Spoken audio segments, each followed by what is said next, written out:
this week we're coming to you from Niagara Falls, one of Canada's most scenic destinations. We're sharing stories of God at work in the lives and hearts of Canadians across the nation. It's Canada like you've never seen it before.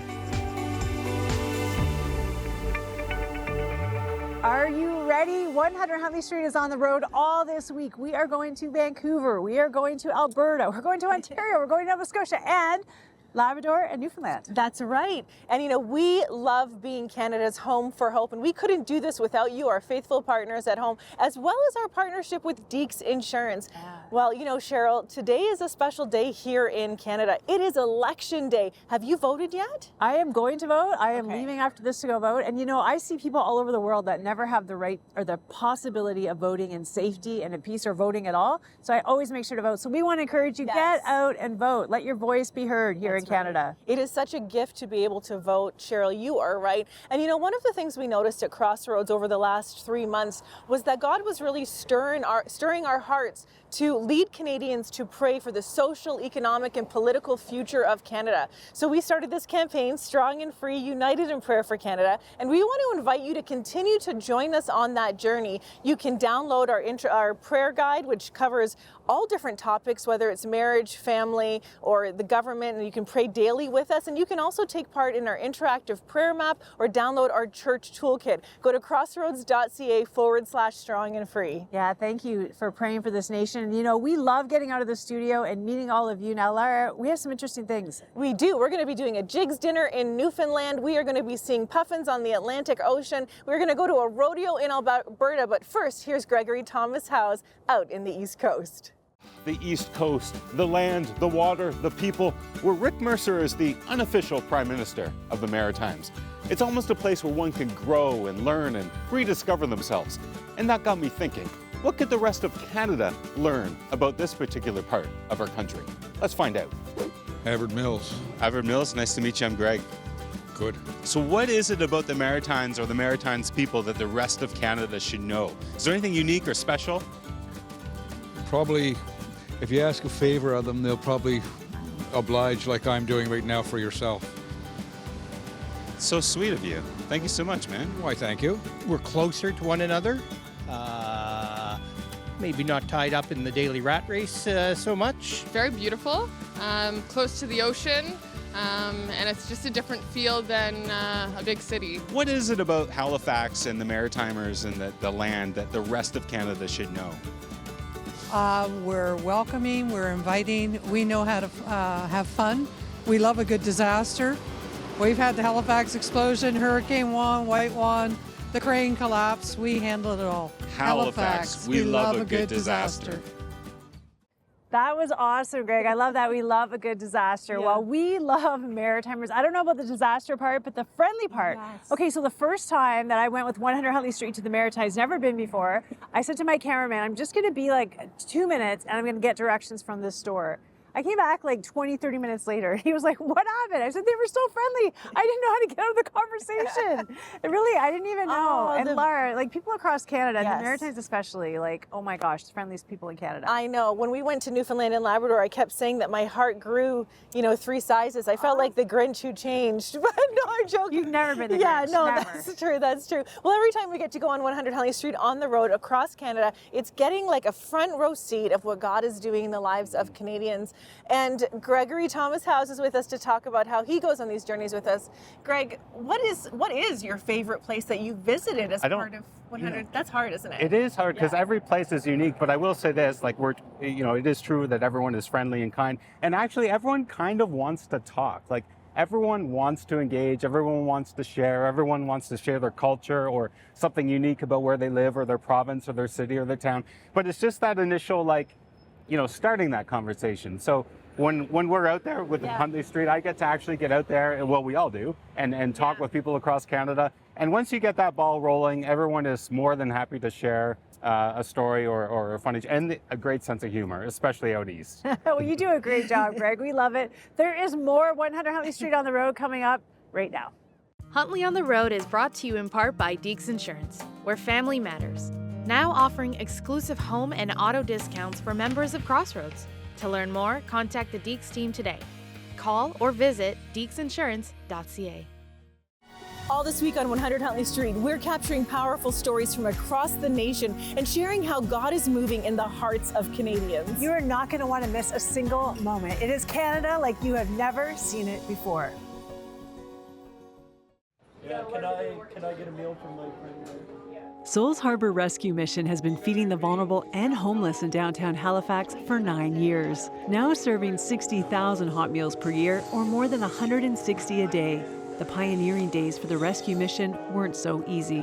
Well, we started out with a soup kitchen, and I mean, it was small. We had a few borrowed card tables and folding chairs. The first day, I think we served hot dogs, a soup, and one pie to share between everybody. So we cut this giant pie into 18 pieces. Founders Michelle and Ken Porter also started a similar mission in Regina, Saskatchewan 20 years ago, which grew to not only feed 300 people, but also house 100 and provide a full continuum of care services. It was during a visit to Halifax and seeing the need here that they decided to pack up all their belongings and take another leap of faith. Sold everything we had, moved to a place we didn't know anyone, and started a ministry. Took 9 months to find a building. We worked full time for Souls Harbor to make it what it is today for 2 years. The mission helped us with groceries and rent, and that was it. The positive impact on the community has been immediate. Even other charities in town, they come to us and say, the word on the street is that you're a place of love. You know people by their name, you love people, and we just do that by being open a little bit longer than a traditional soup kitchen, by providing a beautiful atmosphere to eat. You know, homelessness is not because people don't have a home. It's because they have life-controlling problems. They may struggle with addiction. They may have a mental illness. They may have things in their past that are creating a type of PTSD. There's a lot of abuse in Nova Scotia. Some of the women have been trafficked. When your life has been ripped apart like that, you can't just suddenly be normal, forget it ever existed. You need to go to a place where you can be safe and talk about those things, and the healing begins with conversation. Ken and I were just at the drugstore picking up something on the way home, and he saw a lady that he knew, and she waved to him, and he rolled down the window, and he says, I haven't seen you in a while, what's going on? She said, well, since you helped me at the drop-in center, I was able to find a job, I got my kids back, and now I'm getting emotional because it was like a changed life that we didn't even know. You know, you come every day, you serve a meal, you get to know someone, you know their name, and even the smallest things can provide big impact in a person's life. The reach of Souls Harbor has expanded to 3 drop-in centers within Nova Scotia and the opening of a 17,000-foot thrift store where proceeds go to support the rescue mission. One of the great things about the thrift store is that we're going to be able to employ people who have really come in with nothing and end up, you know, working, employed, able to hold down a job and then give back to their communities. Well, the only one that I really know here is you. TJ is another example of someone whose story has been changed by coming to Souls Harbor. It gave me opportunities that were always out of reach for me. I try to talk about it without getting emotional because Michelle took a chance by giving me a job. She barely knew who I was, and she gave me opportunities to be able to welcome God back into my life. That being around these people was a big influence on me, and it showed me that there was more out there for me and for my family, and I took that opportunity and ran with it. Very grateful, very humble, and I can't thank them enough for believing in me.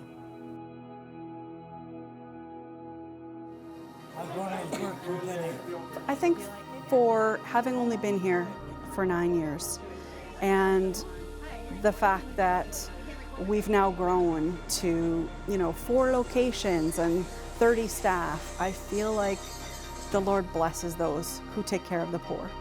And it's not just Ken and Michelle and Greg and TJ, it's the community that has rallied behind us, providing that $3.11 for one hot meal. It takes a village. That's really the bottom line. And I'm just so grateful that God brought us to a place where He knew that people would just come and support us in that way.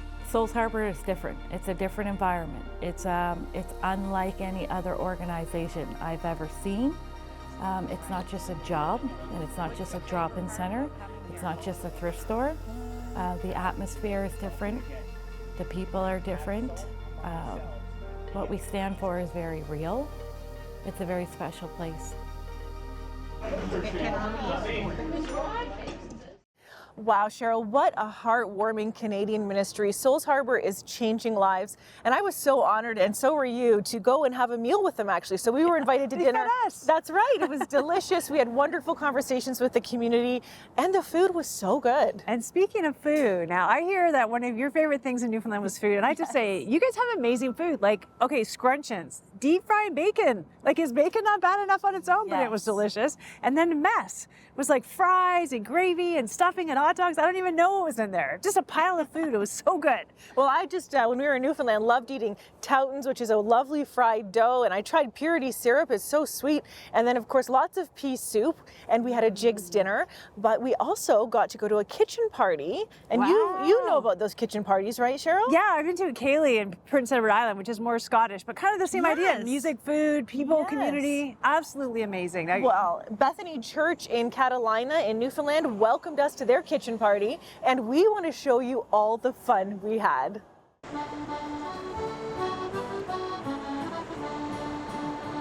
There was laughter and joy on that fine summer's evening as the children all waited at the old village hall. Tell us a little bit about what a kitchen party is. Well, a kitchen party is a good time. It certainly is. We just get together, the entertainers get together and just sing and play music, and just people come out and enjoy it. Some people dance to it, sing to it. Prompted a shy little fellow to say, let's ask my grandpa to play us some music, 'cause often I've heard his accordion play. I just enjoyed the fellowship. I really enjoy the entertainers, because the entertainers is such beautiful people. They're always there to help someone out, right? I love that. You know, this reminds me of the heart of Jesus, just being with people, serving people, enjoying fellowship with each other. I live 3.5 hours away from here. Okay. I got off work this evening and we came out here and wanted to get here in time, knowing you would be here as well. But we do come out frequently because it's such a good time of just, yep, go ahead. And the lucky winner is number 74. What did you say to me? She won. Kathy. Yay, Kathy. Thank you very much. I'm going to a shower tomorrow, a wedding shower, so I think that's going to be my present to bring. Wow. And I think this is another reason why kitchen parties are so great. So much fun. What is on your heart for Newfoundland, and what's God telling you that Canadians can pray for Newfoundland? For Newfoundland, I think we need to hold on to our roots, because we always have the ability to not judge and to welcome. And I'd like to see that stay.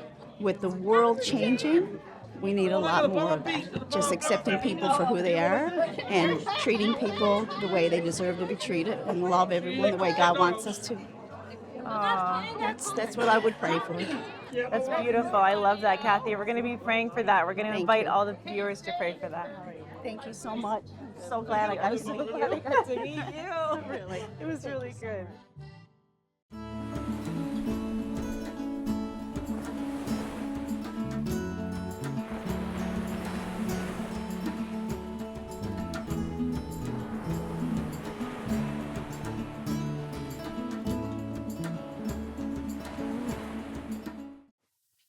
If shyness or low self-esteem has ever held you back from living your best life, then my next conversation is just for you. Joining me now for 100 Huntley Street on the road in Newfoundland and Labrador is Mike Freak. He is the lead pastor of Evangel Pentecostal Community Church in Gander. He is also the host of Heart Matters, a very popular television show across Newfoundland and Labrador. Welcome to 100 Huntley Street, Mike. Great to be here. Thank you so much for having me.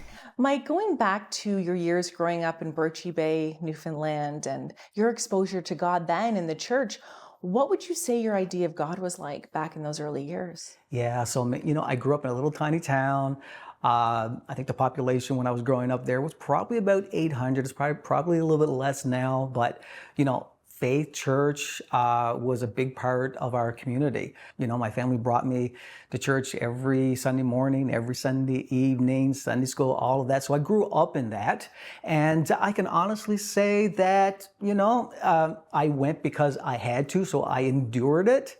Can't say I really enjoyed it. I was looking forward, honestly looking forward to the day where I could make my own decision. When I got old enough so that I would not have to ever attend church again. So that's kind of how I was feeling back then. Wow. And, today you're a lead pastor. You are sharing about what God does in people's lives on a show, Heart Matters. So you're very out in the public eye in front of people sharing about God. Were you always outgoing, even if you didn't feel this connection to God when you were younger, but did you have this skill set of communicating? No, absolutely not. I didn't. I was not like that at all. Growing up, I was extremely shy. It was one of the things that I really struggled with, having conversations with people, being in front of people, was, those things that I just struggle with on a daily basis. Having a conversation like this with cameras, if that was back then, I would die 1,000 deaths. What do you think was the root of that kind of like insecurity, shyness, or low self-esteem? Yeah. Can you see a cause when you look back? Sometimes we can't. It's just our personality. Yeah. Like for me, I always struggled with, confidence, self-esteem. Growing up, especially into my, junior high and into the beginning of senior high years at school, I really struggled with that. I struggled with my own identity, my value. And I honestly did blame God, a lot for the way that I was. I was always smaller than everyone else. I was that kid that was always picked last for school, sports, and that sort of thing. And, and I remember lots of times, even like looking into the mirror and thinking like, oh, you're such a loser, and I struggled with that. And I would say that oftentimes even out loud. You mentioned that it impacted your view of God, and, you were angry at him or blamed him for how he'd made you, but it also led to depression and isolation. What was your breaking point? Yeah, I think my breaking point was probably, I recall it very clearly, vividly, on a youth night. I would still go to church, and I was involved in our local youth ministry. And I remember on one Wednesday night, I was in grade 11 at the time, that I really did have an encounter with God. And it was around an altar, it was in a worship time, and I felt, I think, for the very first time in my entire life up to that point, I really had an experience with the Holy Spirit. I had an experience with God that was real. And for me, it was really that moment, that night, that I think God altered my life. I always like to say this, that, it was at an altar that God altered my life. And he did. It was that moment. And soon enough, you stumble on something called Circle Square Ranch, a ministry. Yeah. Tell me more, because this is an interesting part of your story for many reasons. Yeah. I knew about Circle Square Ranch from the TV show when I was growing up, and that's really all I knew about it. I did find it through a friend that Circle Square Ranch had a location in Manuels, just outside of St. John's. And I went there that first week, and I thought, okay, these guys, every single one of them, they've lost their minds. They're all crazy, And so I think within like 3 days, it was staff training week, and after the first 3 days, I'm thinking, I got to get out of here. Like, were they outgoing? And... Well, they were just outgoing, and they were happy, and they were singing and doing actions and doing skits. And I'm supposed to be a part of this because I'm a staff member. And I'm thinking, no way, it ain't happening.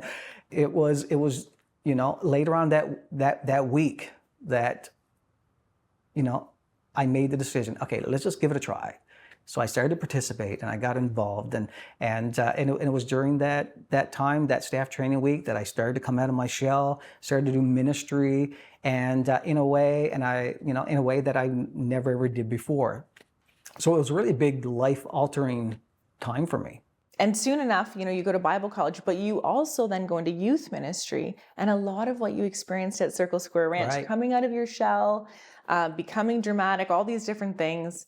Actually really play out in the youth ministry. So God makes, like, you know, a round hole for the round peg. He just finds your niche in a way. Right. Tell me a little more about those early years of youth ministry and how you saw these shifts in how God had changed you and how that played out. Right, yeah. So, you know, a lot of the things that I learned at Circle Square Ranch, because after my first year, I went back to Bible college. Summertime, I'd go back to the ranch again.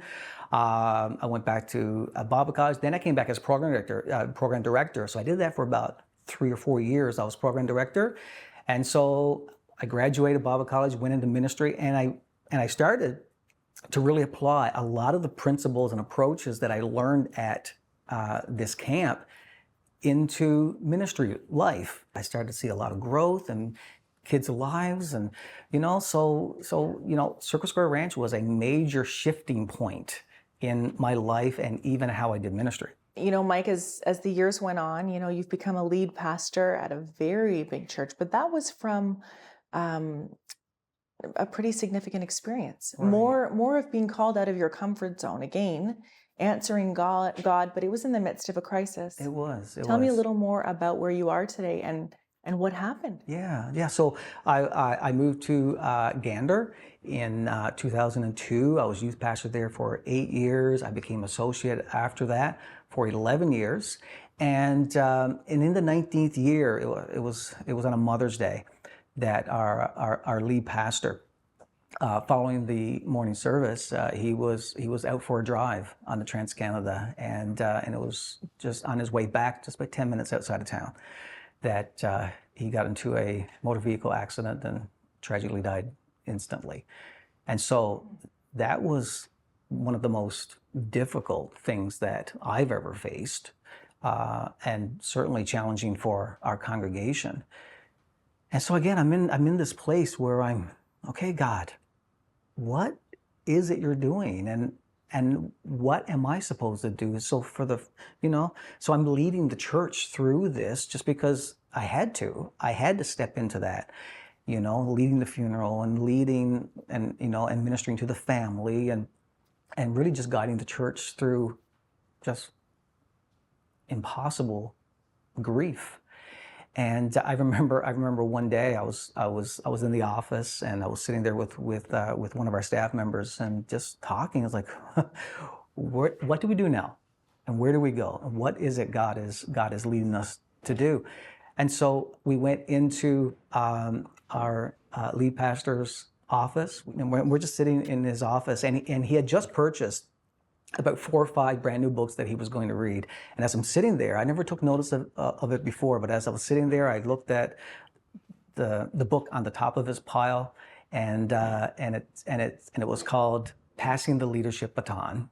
I picked it up, and on the back of the book, I just looked at it briefly, and it says, how to lead a church. If you're the lead pastor, how to lead a church when the lead pastor has tragically died. Oh. I'm like, oh my goodness. I opened up to that chapter, and it said, the very first line was, it was in the month of May on a beautiful day, and all the similarities to what we're facing and going through at that exact moment. And the author begins to communicate a story of when they were trying to contact their lead pastor, and he wasn't answering the phone because he had died. And that was exactly what we had just gone through. I'm calling, I'm going through all of this, and the similarities are like unbelievable. But it was that moment, I think, in all of my own insecurities. Again, the insecurities, it always seems to to rear its ugly head in my life. We're human. Yeah, that's right. A theme I see in your life, Mike, is God calling you out of your comfort zone and your willingness to say yes. So everything from serving in church when maybe you don't feel comfortable there, to speaking in front of people when you've tended to be shy, hosting on Heart Matters, leading a big congregation in a moment of crisis. What would you say to the person right now who's saying, I know God is calling me to something in particular, but it's going to take me out of my comfort zone? What would you say to them? Yeah. Well, I would say, and this is what I've learned in my own life, is that, I've said this so many times to so many people, that, God doesn't call the qualified. He qualifies the called. You know what I mean? And so I will be the first to admit, I am not qualified. I've got my own issues. I've got my own insecurities. I've got my own struggles. But the beautiful thing about this amazing relationship with God is that He qualifies. He helps those who are called. He calls you, and he equips you, and He helps you. He gives you the strength and the guidance that we all need. So for anyone who's watching today that feels like that, if you glean nothing else from this story, is the fact that God can use you in some way, and He will give you the strength, and He will equip you to live out the life that He's called you to live. And we see that time and time again throughout the Bible. We see Moses who had his own insecurities. We see David, who was just a shepherd boy. We see a ragtag bunch of disciples who they had their own issues. Yeah. But those were the ones that God picked and He chose. And I love the scripture that says, that He puts this treasure in jars of clay, just broken, weak vessels. And He chooses those people. Why? To show that this power is not from us, that it's from Him. And, and I'm so thankful. I'm so thankful that that even in my own fear and insecurity, that I was willing to say, okay, God, let's see where this goes. Well, I'm so thankful God chose you and that you said yes. And I know that people across Newfoundland and Labrador are thankful for that too, Mike, because you inspire a lot of people. Thank you for sharing your story with us today and all your time with us. You're very welcome.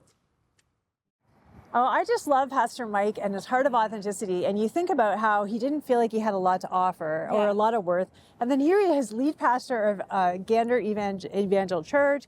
He's the host of Heart Matters, the TV show. And I feel like it's just a message for all of us who feel like maybe we don't have a lot to offer the Lord, but He has plans for us that are way bigger and more amazing than anything we could ever dream. He certainly does. And we just heard from Pastor Mike the other day, and he let us know that their new church initiative called Journey House, which is a men's shelter, is really going well, and they're helping many people move out of homelessness into a more stable life. And Mike let us know that he baptized one of the residents there recently.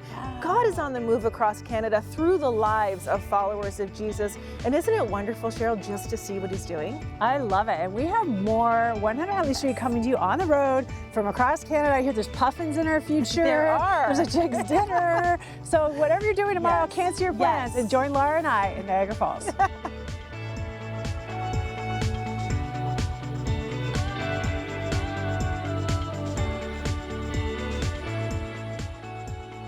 Thank you for your ongoing support of Crossroads, a supporter-funded nonprofit organization and member of the Canadian Centre for Christian Charities. Thanks to faithful people like you, we are able to continue producing 100 Huntley Street. You can write to Crossroads, P.O. Box 5100, Burlington, Ontario, L7R4M2, or visit crossroads.ca to learn more about our programs.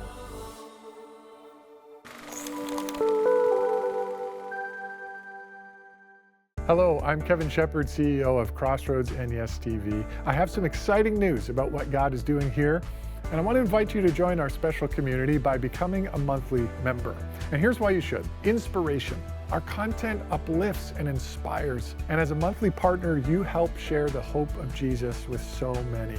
Impact. Crossroads is more than media. We provide 1,300 prayer interactions daily, offering comfort and biblical resources, and your membership makes an eternal impact. Global missions. We respond to disasters and partner with NGOs for relief and rebuilding. By joining, you care for those in need. As a Crossroads member, you join like-minded community. You get exclusive content, friendly support. You can attend member events and stay informed. Becoming a member is simple. Choose your monthly level and payment method, and we hope you would join us, make a life-changing difference in people's lives today. Thank you for your commitment to our shared vision.